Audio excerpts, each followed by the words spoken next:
Some stories are designed to entertain. They flicker across the screen, offer a momentary escape, and then fade away as the credits roll, leaving behind nothing more than a pleasant memory. But other stories are different.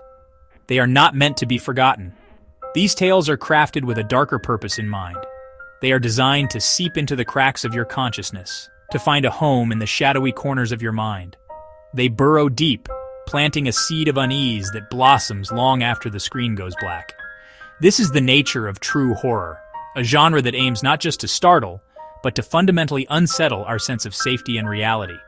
Horror, in its most potent form, transcends the simple act of watching a film.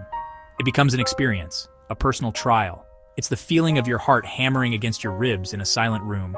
It's the sudden, irrational fear of a darkened doorway or the space beneath your bed.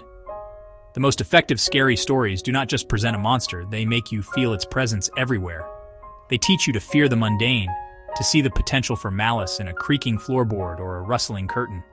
This lingering dread is the mark of a masterpiece, a testament to a filmmaker's ability to manipulate not just what you see, but what you imagine. We've all had that moment. Lying awake in the dead of night, the house settled into an unfamiliar silence, when the memory of a film resurfaces without invitation. It isn't the loud, explosive moments that come back to haunt us. It's the quiet ones, the subtle glance, the figure standing just out of focus in the background, the slow, creeping realization that something is profoundly wrong. These are the moments that cling to our psyche, replaying in an endless loop. They transform our own homes into a potential stage for the horrors we witnessed, making us question every shadow and every unexplained sound in our own environment. This deep psychological imprint is what separates fleeting frights from enduring terror. A jump scare can make you flinch, but a well-crafted atmosphere can make you paranoid for days, weeks, or even longer. It's a powerful, almost parasitic form of storytelling, where the narrative latches onto the host, the viewer, and refuses to let go. It rewires your brain, however temporarily, to be on high alert. The film ends, but the fear it instilled remains, a silent companion that follows you home. It's this profound and lasting impact that we seek to understand, to dissect, and to explore in our journey today.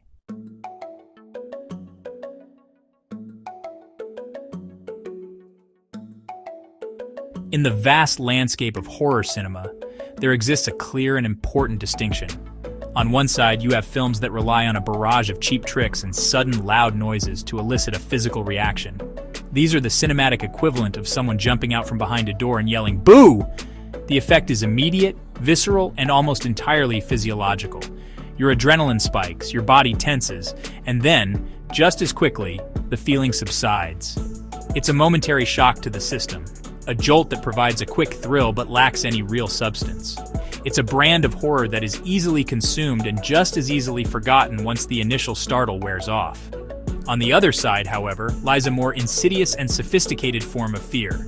This is the horror that doesn't just attack your nervous system, it targets your mind. It is a slow-burning dread, meticulously built through atmosphere, tension, and unnerving suggestion. It operates on the principle that what you don't see is infinitely more terrifying than what you do. This psychological horror plays with your perceptions, erodes your sense of security, and forces you to confront unsettling ideas.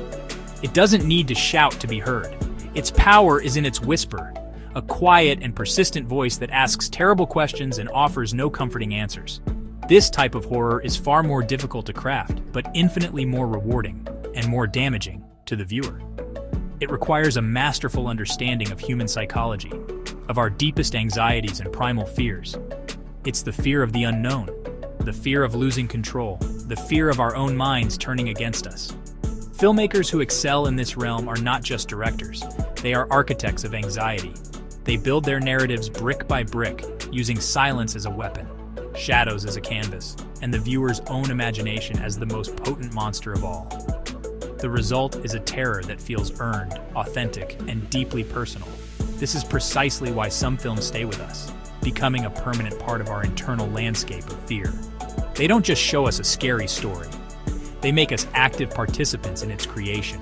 They present an ambiguous image or an unresolved plot point, and our minds, in their desperate search for meaning and safety, fill in the blanks with our own worst-case scenarios. The fear becomes our own, It is tailored specifically to our vulnerabilities.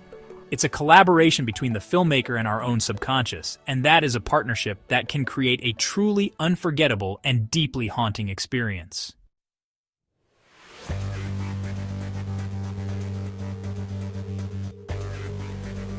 Today, we are not just talking about horror in the abstract.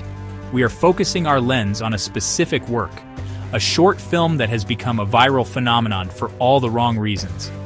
It is a piece of cinema so profoundly unsettling that it has carved out a notorious reputation in the darkest corners of the internet. It is known simply as Whispers in the Hallway. This is not a film you watch for fun. It is an ordeal. It is a calculated assault on the senses and the psyche, a masterclass in minimalist terror that achieves more with a shadowy corner and a single, sustained sound than most feature films do with millions of dollars in special effects. Whispers in the Hallway has left a trail of sleepless nights and shaken viewers in its wake.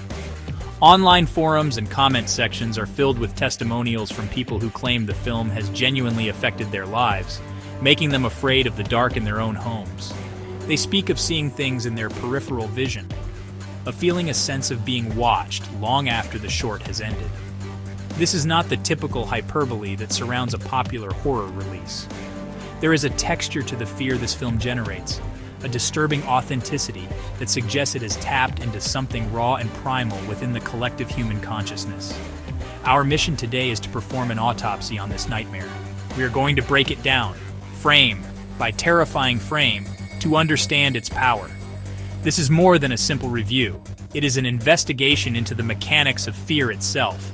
How does it use silence to create such unbearable tension? What is it about the design of its central entity that feels so fundamentally wrong? How do its subtle visual cues and sound design work in tandem to systematically dismantle the viewer's sense of safety? We will explore every technique, every choice, and every psychological trick employed by the filmmakers. But be warned, in dissecting this film, we are forced to stare directly into the abyss it presents. We will be examining the very things that make it so potent and so difficult to shake.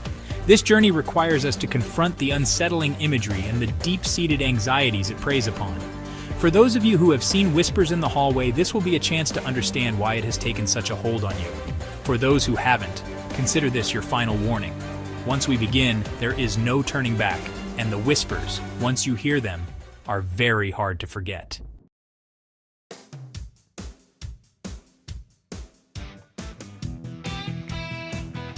Let's begin where the film does, in absolute, unnerving stillness. The very first frame of Whispers in the Hallway is a masterstroke of minimalist horror, a single, static shot that immediately sets a tone of profound dread. We are presented with a simple, almost mundane image, a dimly lit hallway inside what appears to be an ordinary home. There's no music, no introductory text, no dialogue to guide our emotions. There is only the image, stark and silent. A single weak light source at the far end of the hall does little to penetrate the oppressive darkness, creating long, distorted shadows that stretch out like grasping fingers, turning a familiar space into something alien and threatening. This initial shot is not just about establishing a location. It is a direct invitation into a state of anxiety. The composition is deliberately unsettling. The hallway is long and narrow, creating a powerful sense of claustrophobia, as if the walls themselves are slowly closing in. Our perspective is fixed, making us feel trapped and powerless, unable to look away or survey our surroundings for potential threats. We are forced to stare down this dark corridor into the abyss of what might be lurking just beyond the reach of the light. The filmmakers understand that the human mind abhors a vacuum. By presenting us with so little, they compel our imagination to fill in the terrifying details ourselves. Every element within this frame is meticulously chosen to prey on our primal fears. The darkness is not just an absence of light. It feels like a tangible presence, a heavy blanket smothering the scene. The shadows it casts are not random. They warp the shapes of everyday objects, a coat rack or a doorway, into monstrous silhouettes. This visual language speaks directly to our subconscious, bypassing our rational thought and tapping into a childlike fear of what hides in the dark. We are immediately put on the defensive, our senses heightened, our bodies tensed in anticipation of a threat that has not yet revealed itself. The fear begins not with a bang, but with a quiet, dreadful promise. And then there is the figure. Standing motionless at the opposite end of the hall, partially cloaked in shadow, is a human form. It is perfectly still, its posture unnatural, its intentions completely unreadable. Its presence transforms the scene from merely eerie to actively hostile. Who is this person? Why are they standing there in the dark? Are they a protector or a predator? The film offers no answers, leaving us suspended in a state of agonizing uncertainty. This opening shot is not just a scene, it's a psychological trigger, carefully calibrated to disarm us and make us vulnerable to the terror that is about to unfold.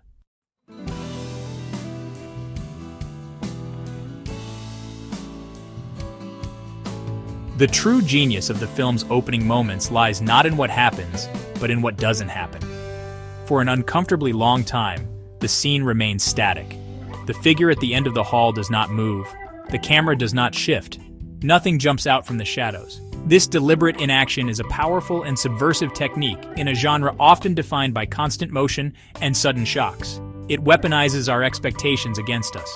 We're conditioned by decades of horror cinema to anticipate a jump scare, a sudden musical sting, or a rapid camera movement. When none of these things occur, our tension doesn't dissipate.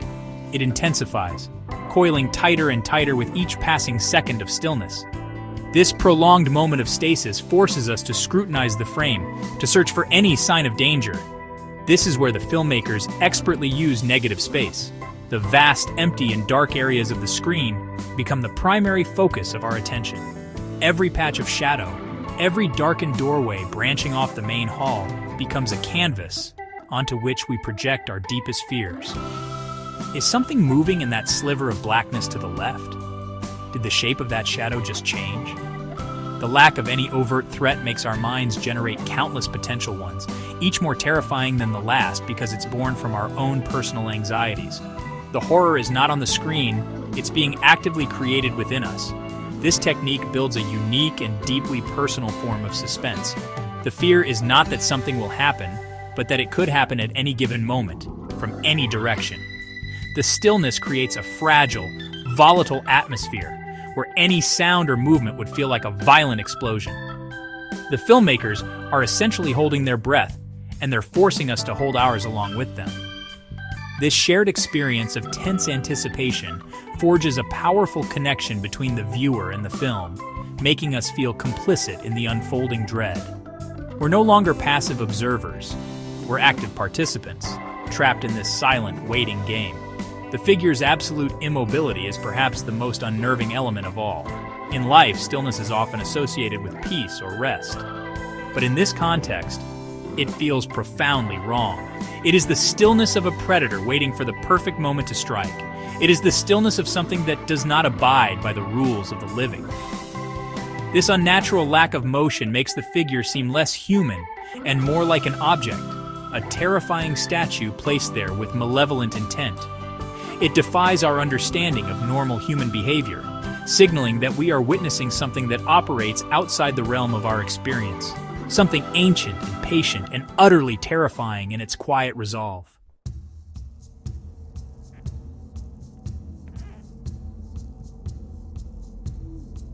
Just as the visuals are defined by a lack of motion, the soundscape of Whispers in the Hallway begins with an almost complete lack of sound.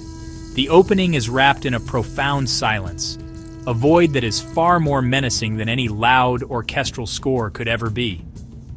This is not the peaceful, comforting silence of a quiet evening. It is a heavy, oppressive silence that feels charged with unspoken threat. It's the kind of quiet that makes you acutely aware of your own breathing, the frantic thumping of your own heart. In this auditory vacuum, every tiny imagined noise becomes amplified, turning the viewer's own senses into an instrument of their own torment. This use of silence is a deliberate and masterful choice. It strips away all the usual cinematic cues that tell us how to feel. There's no foreboding music to signal danger, no rising crescendo to prepare us for a scare. We're left adrift, with only the stark image on screen to guide us.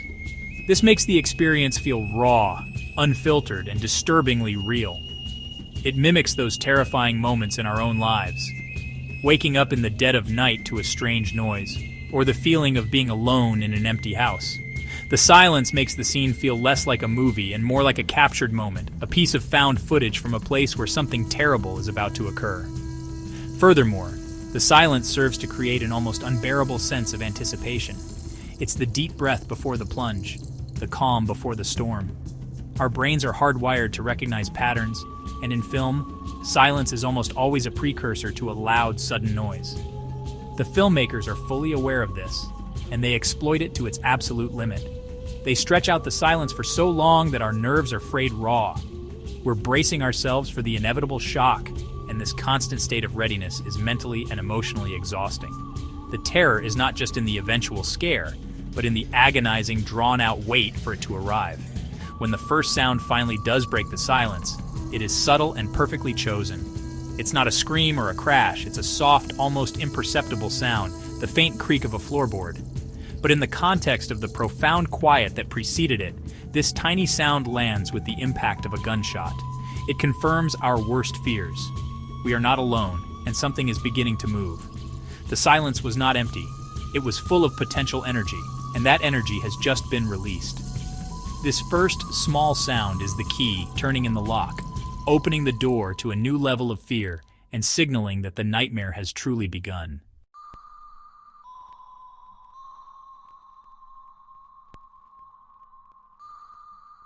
After establishing an atmosphere of almost unbearable tension through stillness and silence, the film delivers its first true jolt. But it's not a conventional jump scare. Instead, it's a subtle and deeply disorienting visual trick that is designed to make you question your own perception. For a single, almost subliminal frame, the figure at the end of the hallway flickers or glitches, its form distorting for a split second before returning to its previous state of immobility. It happens so quickly that many viewers are not even sure they saw it. It's a blink and you'll miss it moment that feels less like a cinematic effect and more like a flaw in your own vision or a trick of the mind. This technique is incredibly effective because it bypasses our conscious analysis and plants a seed of doubt directly into our subconscious. Did that really happen? Was it a glitch in the video file? Or was it an intentional part of the film? This ambiguity is terrifying. It forces an internal debate, making us rewind the scene in our minds, trying to confirm what we just witnessed. The uncertainty is far more unsettling than a clear, unambiguous scare. It suggests that the threat is not just a physical entity in the hallway, but something that can manipulate our very perception of reality, something that can break the rules of the world as we know it. The nature of the distortion itself is also deeply disturbing. The figure doesn't just move, it appears to glitch, like a corrupted piece of digital data. This visual motif taps into a very modern technological anxiety. It implies that the entity is not a biological creature or a traditional ghost, but something else entirely.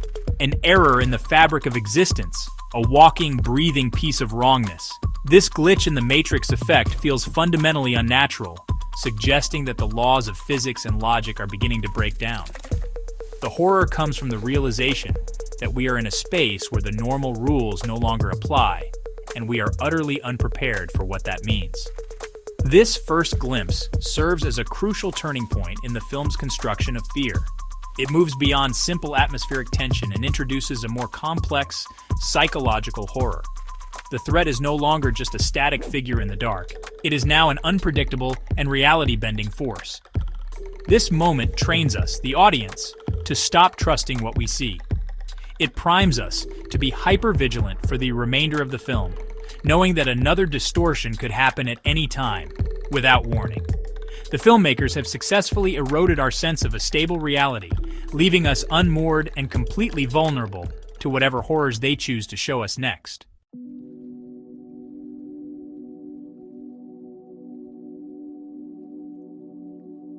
Now we must delve into one of the most insidious tools in this film's arsenal, its sound design. In Whispers in the Hallway, sound is not merely an accompaniment to the visuals, it is an active and aggressive participant in the horror. It bypasses our rational defenses and speaks directly to the most primal parts of our brain. After the initial deafening silence, the film introduces a soundscape that is meticulously engineered to create a constant, gnawing sense of anxiety. It begins with a low-frequency hum, a deep, almost subaudible drone that you feel more than you hear. This kind of sound is known to induce feelings of unease, paranoia, and even physical discomfort, subtly putting your entire nervous system on high alert without you even realizing why. This persistent low hum acts as the bedrock of the film's auditory terror. It's the sonic equivalent of a headache you can't shake, a constant reminder that something is fundamentally wrong with the environment. Layered on top of this unnerving foundation are the sharper, more distinct sounds that punctuate the dread. The creak of a door hinge, unnaturally loud in the oppressive quiet. The faint, dry skittering sound, like insects crawling just out of sight. And of course, the whispers. The whispers from which the film gets its name are not clear words but sibilant, incoherent murmurs that seem to come from all directions at once, playing tricks on our directional hearing and making it impossible to pinpoint their source. These sounds are terrifying because they are both familiar and alien. We all know what a creaking floor sounds like, but the film isolates and amplifies it, stripping it of its innocent, everyday context and imbuing it with pure menace.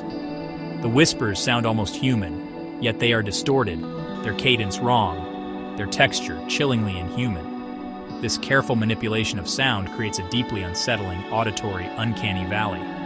Our brains recognize the source but are repulsed by its unnatural presentation. We are left in a state of perpetual auditory confusion, unable to trust our own ears, constantly straining to decipher a threat that remains maddeningly indistinct. The sound design works in perfect, horrifying harmony with the visuals. While our eyes are trying to pierce the oppressive darkness of the hallway, our ears are being assaulted by these ambiguous, threatening noises. It's a full-spectrum attack on our senses, leaving us no safe haven. The film ensures that even if you were to close your eyes, the horror would continue unabated, crawling directly into your mind through your ears. The soundscape is not just background noise. It is the voice of the entity itself, a constant, invasive presence that worms its way into your psyche and stays there long after the film has ended.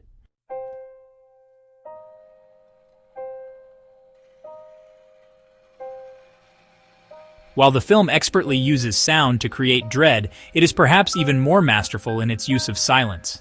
In the world of whispers in the hallway, silence is not an absence of sound, but a presence in itself. It is a weapon, deployed with surgical precision to amplify tension to an almost unbearable degree. After a sequence of unsettling noises, a whisper, a creak, a scrape, the film will suddenly plunge back into absolute, stark silence. This abrupt cessation of sound is incredibly jarring. It's like being in a storm that suddenly stops, leaving behind an eerie, unnatural calm that feels more threatening than the chaos it replaced. This weaponized silence forces a dramatic shift in the viewer's focus. When the auditory landscape is filled with threats, our attention is drawn outward, trying to identify and locate the source of the danger. But when the world goes silent, our attention is forced inward. We become hyper-aware of our own biological functions, the frantic pounding of our heart, the ragged, shallow quality of our own breath, the pulsing of blood in our ears. The film makes you listen to the sound of your own fear, turning your body's natural response into another layer of the horror. You become a part of the soundscape, your own anxiety providing the soundtrack for the terror on screen. Furthermore, these pockets of silence are pregnant with anticipation. They are the moments when the monster is holding its breath and it forces us to hold ours. We know, instinctively, that the silence will not last. It is a coiled spring, a drawn bowstring, and its inevitable release is going to be violent and shocking. This creates a torturous cycle of tension and release, except the release is never a relief. The filmmakers stretch these silent moments to their breaking point, making our imaginations run wild with possibilities. What is happening in the quiet? Is the entity moving closer? Is it right behind us? The silence gives us the space to conjure our own worst fears, making the experience intensely personal and all the more effective. Ultimately, the strategic use of silence demonstrates a profound understanding of horror psychology. It proves that what is withheld is often far more powerful than what is shown or heard. Silence in this film screams. It screams of imminent danger, of unseen movement, and of the terrifying unknown. It creates a vacuum that our fear rushes to fill. By repeatedly giving us these moments of auditory emptiness, the filmmakers ensure that we are never allowed to feel comfortable or safe. We are kept in a constant state of high alert, trapped in a dreadful limbo between the last scare and the certain knowledge that another one is just a heartbeat away.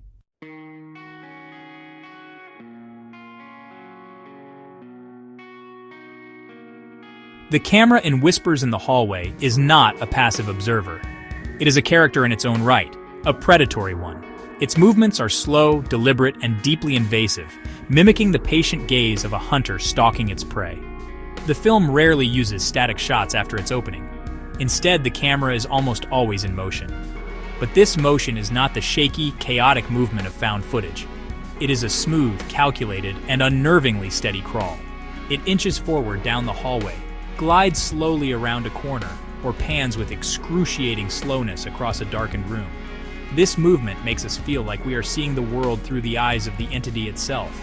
This perspective is profoundly unsettling because it robs us of our role as a safe, detached viewer. We are no longer watching the story unfold from a distance. We are implicated in it.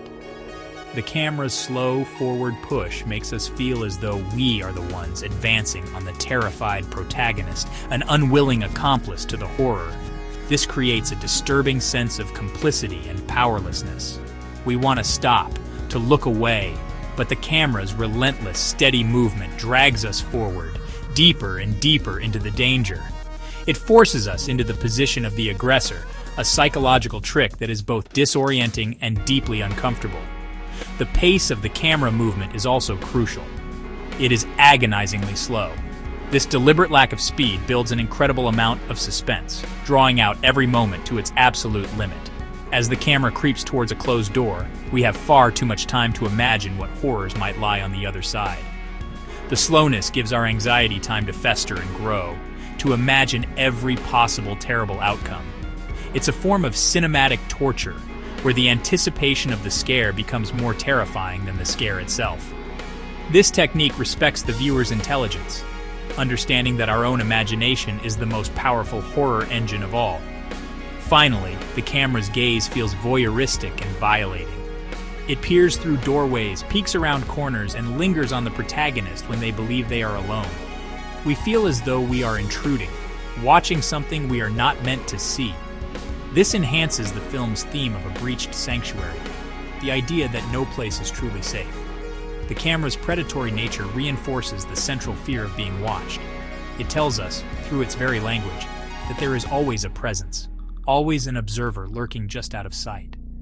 We are not just watching a film, we feel like we are being watched by it.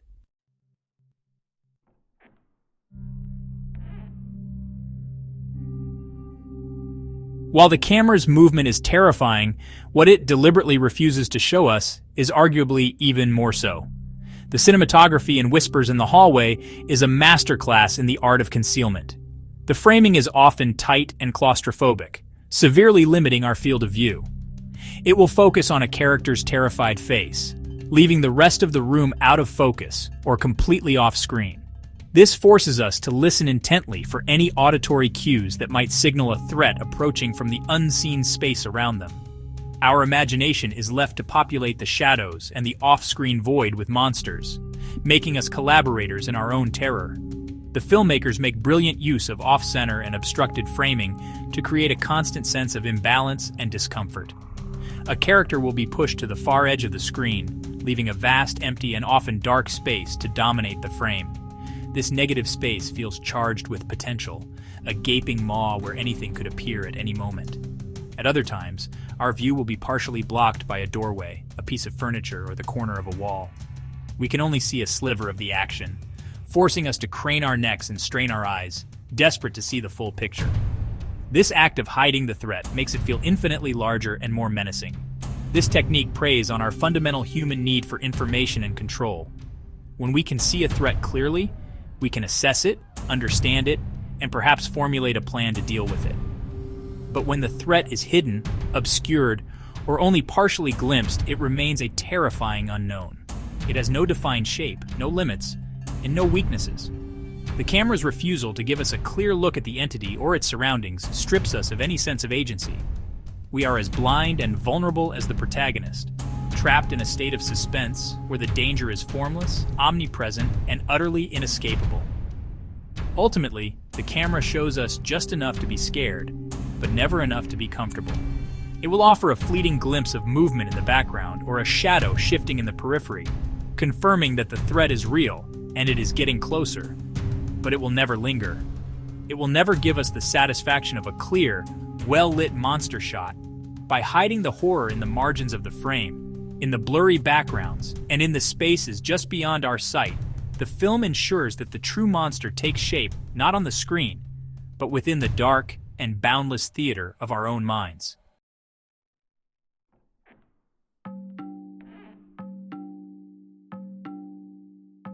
Let's talk about the thing that haunts this short film, the entity, the monster, the source of the whispers. One of the most terrifying aspects of this creature is its design, which is a masterwork of subtlety and restraint. In an era where horror often relies on grotesque monsters with razor-sharp teeth and dripping claws, the entity in Whispers in the Hallway is terrifying precisely because it looks so deceptively normal. From a distance, in the oppressive gloom of the hallway, it appears to be a human figure. It has the right shape, the right proportions, and a generally human silhouette. This initial familiarity is a trap, lulling us into a false sense of understanding before pulling the rug out from under us. The horror lies in the details, the small imperfections that our brains register as fundamentally wrong. As the camera gets marginally closer, or as a flicker of light briefly illuminates its form, we start to notice the discrepancies. The limbs are perhaps a fraction too long, the joints bending at a slightly unnatural angle. The skin has a waxy, artificial texture, lacking the subtle imperfections of real human flesh. But most disturbing of all is the face. It is a vague, almost featureless mask. There are suggestions of eyes, a nose, and a mouth, but they are indistinct and asymmetrical, as if they were sculpted by a child who had only heard a description of a human face, but had never actually seen one. This design places the entity squarely in the uncanny valley, that unsettling space where something appears almost human, but is just different enough to trigger a deep-seated sense of revulsion and fear. It's not a monster trying to look like a person. It's more like a flawed imitation, a crude mannequin animated by some malevolent force. This almost human quality is far more disturbing than any overt monstrosity. It perverts our most basic tool for social connection, facial recognition, and turns it into a source of dread. We are hardwired to seek out and understand faces, but when we look at the entity, our brains find nothing to connect with, only a void that reflects our own terror back at us. The filmmakers made a brilliant choice not to over-design their creature. By keeping it subtle, they make the horror more pervasive. This is not a beast that belongs in a fantasy world. This is something that could, in the dark, be mistaken for a person standing in your own home. It could be the coat rack in the corner of your eye, or a shadow that momentarily takes on a human form. The entity's design suggests that horror isn't something that invades our world from the outside. It's something that can emerge from the familiar, twisting the mundane into the menacing, and proving that the scariest things are those that look just a little too much like us.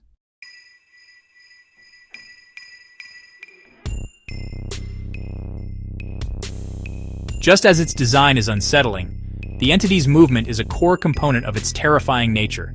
It does not walk or run like a human, nor does it float like a traditional ghost. Instead, it moves in staccato bursts, like a corrupted video file or a glitching video game character. For long periods, it will remain perfectly, unnaturally still, a statue of pure menace. Then, without any warning or preparatory motion, it will lurch forward, covering a significant distance in an instant, before freezing again.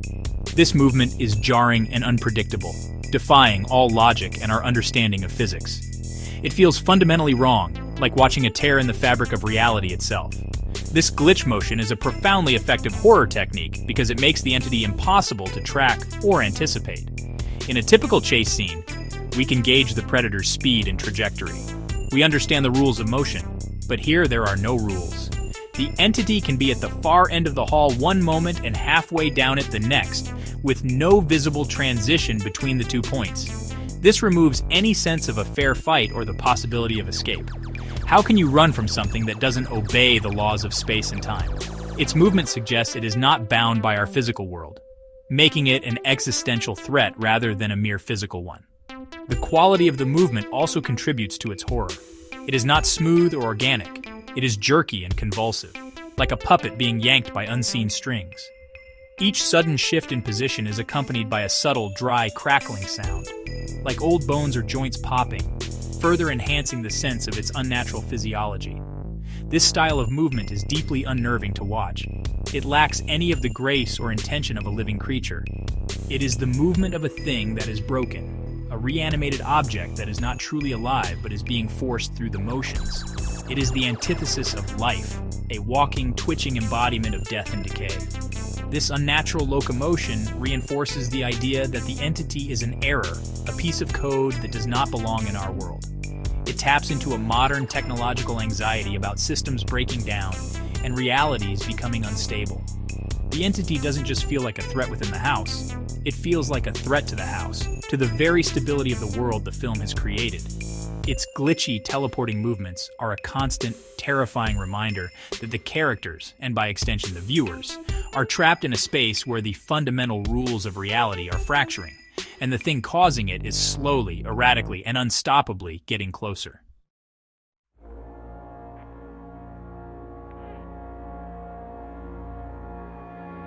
Perhaps the most chilling aspect of the entity's behavior is its passivity. This is not a creature that snarls, roars, or immediately attacks its victims.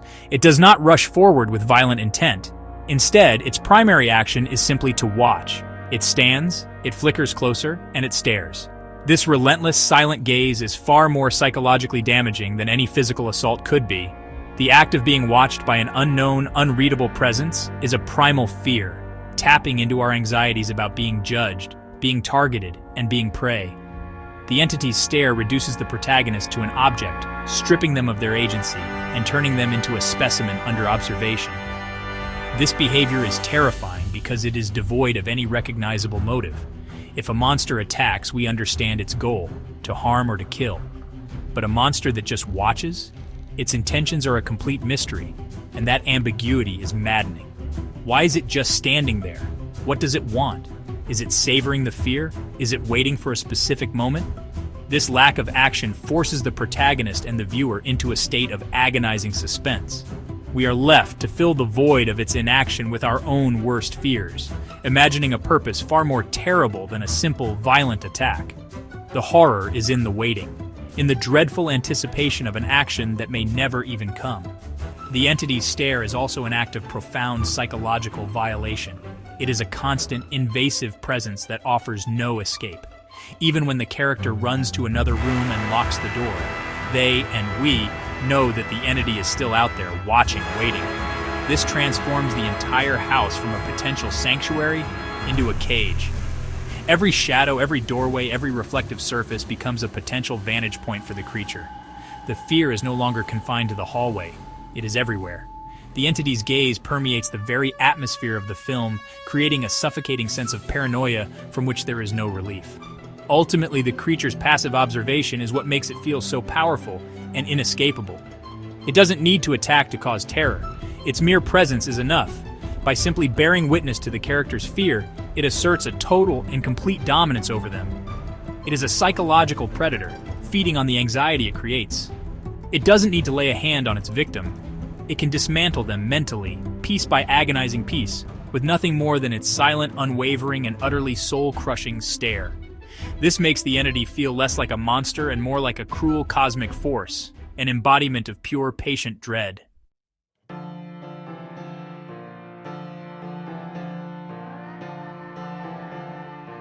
When we try to synthesize everything we know about this creature, its flawed design, its glitchy movement, its passive stare, we arrive at the most terrifying conclusion of all.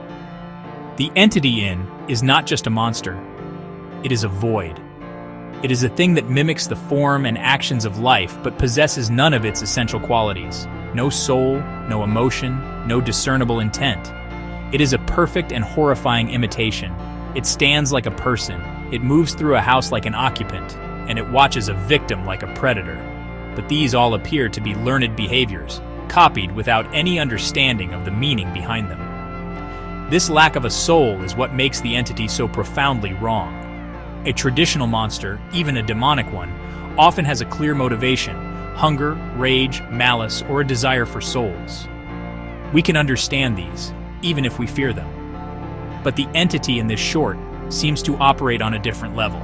It doesn't seem to hate its victim. It doesn't seem to enjoy their fear. It doesn't seem to feel anything at all.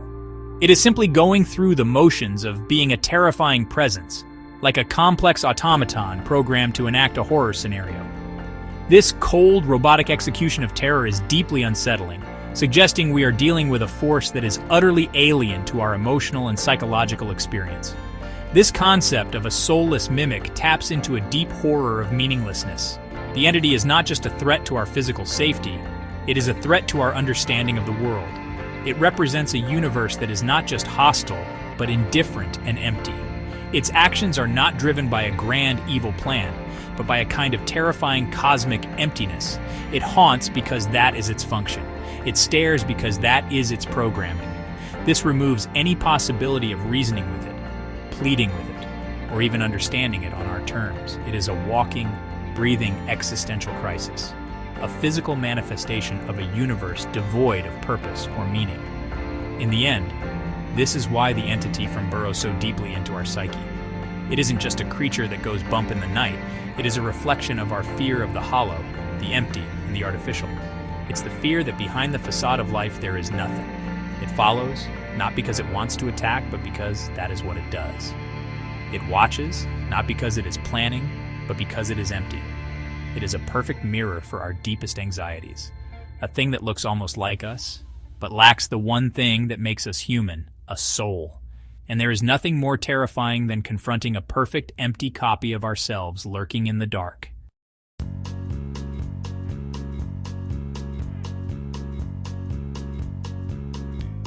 Now, let's turn inward. What if the monster isn't real at all? The film's true terror may be psychological. The entity is a projection of the protagonist's fractured mind. The hallway becomes a metaphor for mental struggle, the entity a manifestation of anxiety or depression, an internal threat, not an external one. The film's minimalism traps us inside a single, troubled consciousness, blurring the line between reality and perception. The horror shifts. You can escape a physical monster, but how do you escape one that lives inside your own head? Leaves us with the chilling idea that the scariest monster is the one you can't run from, yourself.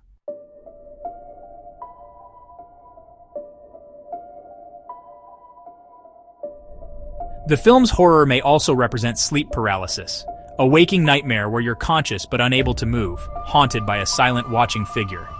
The entity's presence, the protagonist's immobility, and the oppressive atmosphere mirror real accounts of this terrifying phenomenon. Alternatively, the entity could symbolize unresolved trauma, memories that intrude, paralyze, and haunt. The house becomes a psychological prison, the entity a ghost of past pain. The protagonist isn't just fighting a monster, but wrestling with their own history. The film's horror is deeply empathetic, suggesting our real monsters are the ones we carry inside.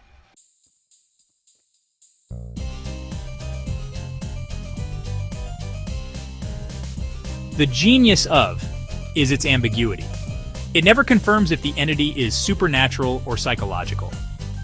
This uncertainty keeps the fear alive, forcing us to project our own anxieties onto the film. The story becomes a mirror reflecting our personal terrors. The lack of answers creates a lingering dread, an open loop in our minds. Is the darkness in the corner just a shadow or something more? The film dissolves the boundary between external and internal fear. We're left with only the unsettling knowledge that the scariest monster is the one we can't be sure is real.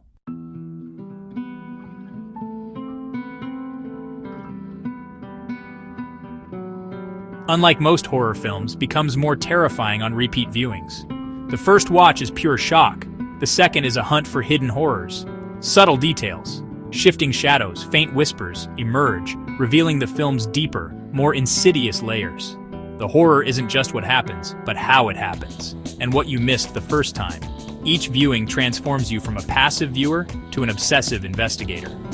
The film rewards scrutiny with new terrors, making the experience more unsettling with every watch. The initial shock gives way to a creeping realization. The nightmare is deeper and smarter than you thought.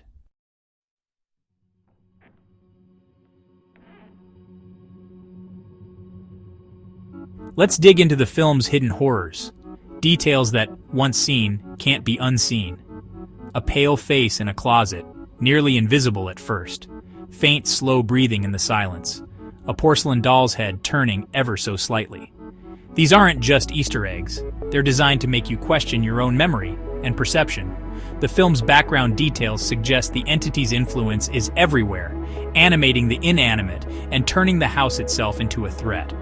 Fans obsessively dissect every frame, finding new terrors with each discovery. The search for these secrets becomes a metagame, where every revelation deepens the unease.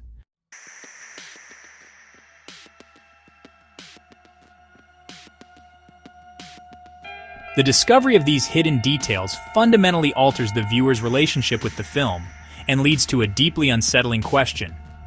By dissecting this film, by learning its secrets, have we invited the horror into our own lives? This is the final brilliant trap set by the filmmakers. The film's lore extends beyond the screen, fueled by fan theories and online discussions that posit the short itself as a kind of curse or psychic virus. The narrative suggests that to truly see the entity, to understand it, is to become a new target for its attention. The act of rewatching and analyzing is no longer a safe academic exercise. It feels like you are actively engaging with something that should have been left alone. This idea is reinforced by the very nature of the secrets themselves. They are all things that exist on the periphery of perception: a face in the shadows, a faint breath, a barely noticeable movement. Once you know to look for them in the film, your brain becomes primed to look for them in the real world. Suddenly, you're paying more attention to the dark corners of your own room. You start to second-guess the strange shapes made by shadows on your wall. That creak from the floorboards above isn't just the house settling anymore, it's a sound you've been trained to associate with imminent dread. The film, in effect, provides a new, terrifying software for your own imagination. The online communities that have sprung up around often play into this meta-narrative. Commenters will share personal stories of feeling watched after dissecting the film, of having nightmares featuring the glitching entity, or of seeing its featureless face in their peripheral vision. While likely just the product of overactive imaginations primed by fear, these stories create a powerful and chilling mythology. The film stops being just a piece of media and starts to feel like a genuine paranormal artifact, a cursed object that leaves a psychic residue on all who study it too closely.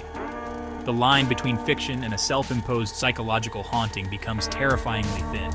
This is the ultimate expression of the film's horror. It doesn't just haunt you with its story, it haunts you with the knowledge of how it works. You are left with a curse of awareness. You can't unsee the face in the closet, and you can't unhear the hidden breathing. The film has rewired your brain to be more sensitive to the very things that scare you most. The final lingering question the film leaves us with is not about the protagonist's fate, but about our own. Did they ever escape? We don't know. But by watching and rewatching and searching its darkest corners, are we, the audience, now trapped in the hallway with them?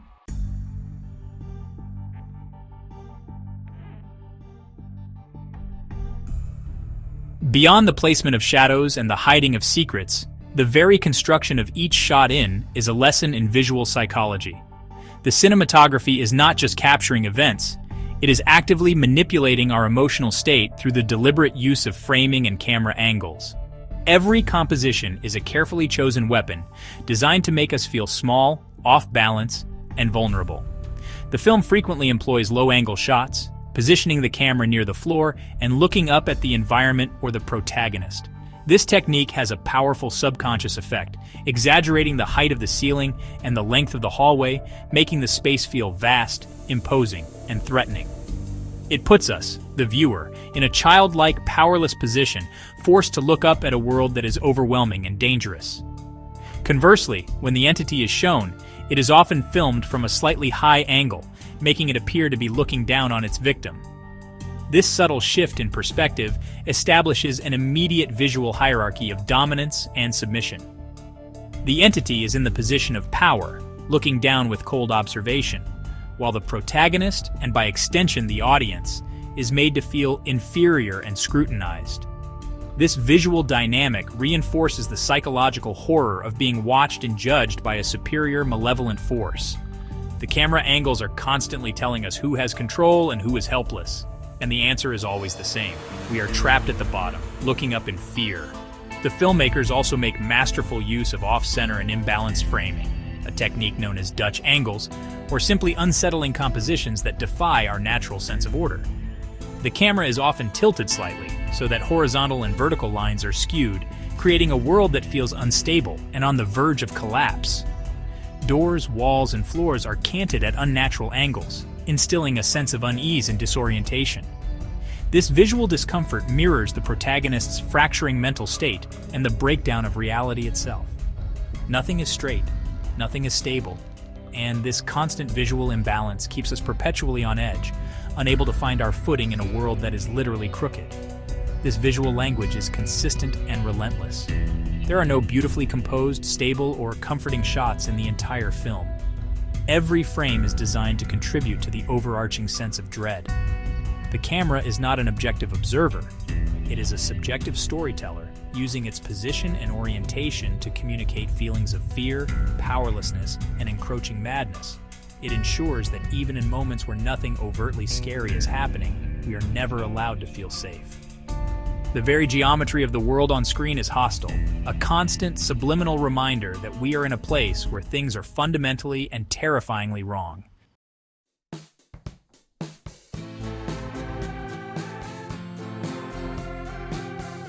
Throughout, the filmmakers strategically place mirrors and other reflective surfaces, using them not just as set dressing, but as powerful symbols of duality, hidden threats, and the fractured self.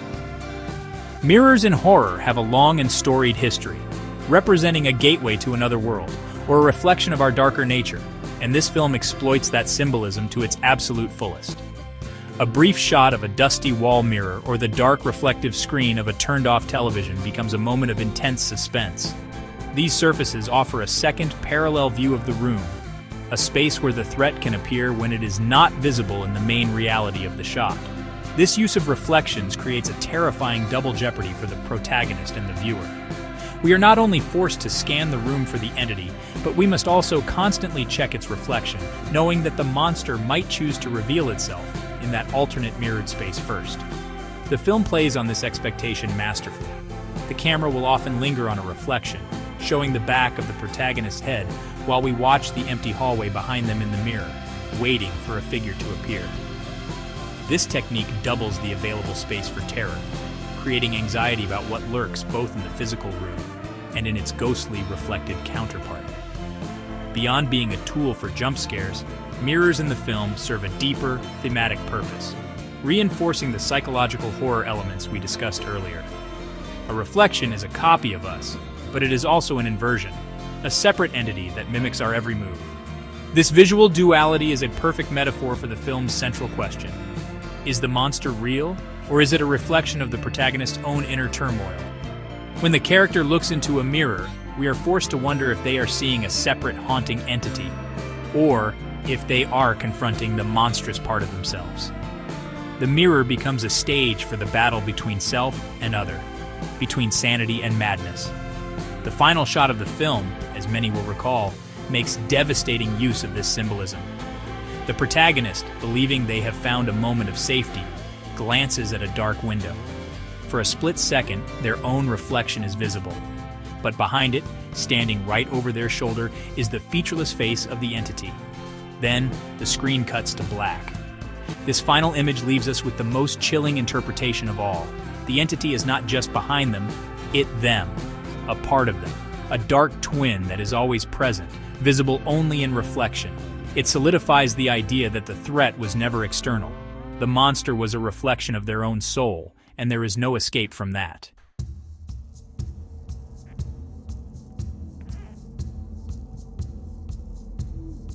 So we arrive at the end of our dissection.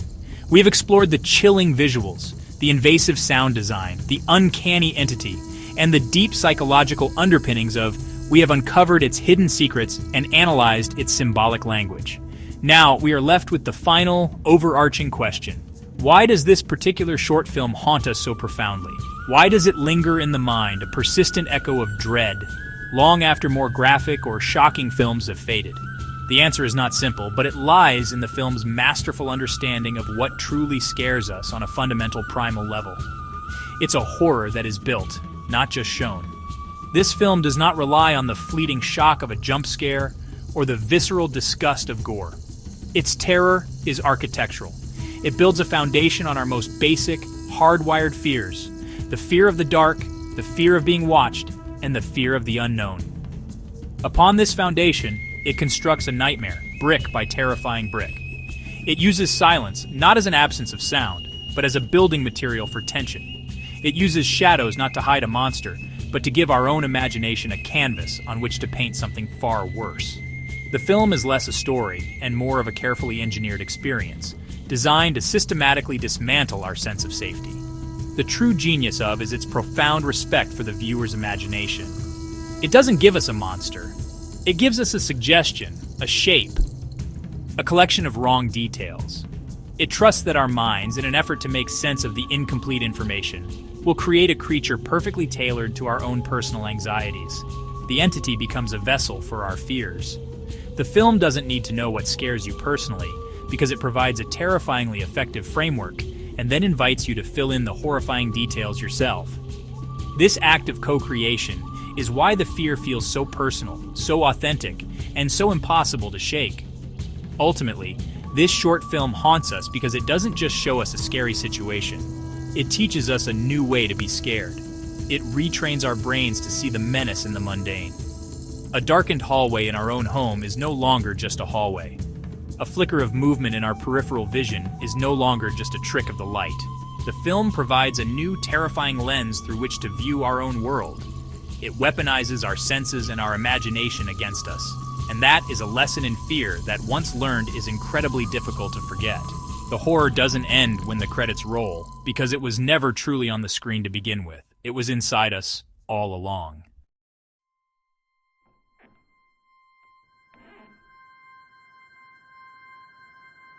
The enduring power of comes from the questions it leaves behind. It does not offer the comfort of closure or the relief of a clear explanation. Instead, it ends on a note of profound, unresolved ambiguity that hangs in the air like smoke. The final shot, the sudden cut to black, leaves the protagonist's fate and the entity's true nature shrouded in darkness. This lack of resolution is a deliberate and cruel masterpiece of psychological horror. It denies our brain's desperate need for an ending, forcing the narrative to remain an open loop, replaying itself in our minds as we search for an answer that will never arrive. This haunting is amplified by the film's brilliant blurring of the lines between external and internal horror. The central, unanswered question, is the monster real or is it a projection of a fractured mind, is what allows the film to crawl under our skin and stay there. It's a terrifying Schrodinger's monster, existing in a quantum state of being both real and imagined. This uncertainty forces us to look inward. It makes us question our own perceptions, our own anxieties, and the stability of our own minds. The film suggests that the most terrifying abyss is not in a haunted house, but in the space behind our own eyes. The film's legacy, therefore, is not just a collection of scary scenes, but a lingering feeling. It is the shadow that you see from the corner of your eye. It is the creak of the floorboards in a silent house. It is the sudden, irrational fear that you are not alone. Successfully taps into the universal human experience of anxiety and paranoia, giving it a face, or rather a terrifying lack of one. It creates an icon of dread so simple and so potent that it can be conjured by the slightest trigger in our own environments, a haunting that is self-sustaining. So, why does it haunt us? Because it suggests that we are all, in some way, living in that hallway. We are all walking a narrow path between the known and the unknown, with the shadows of our own fears stretching long beside us.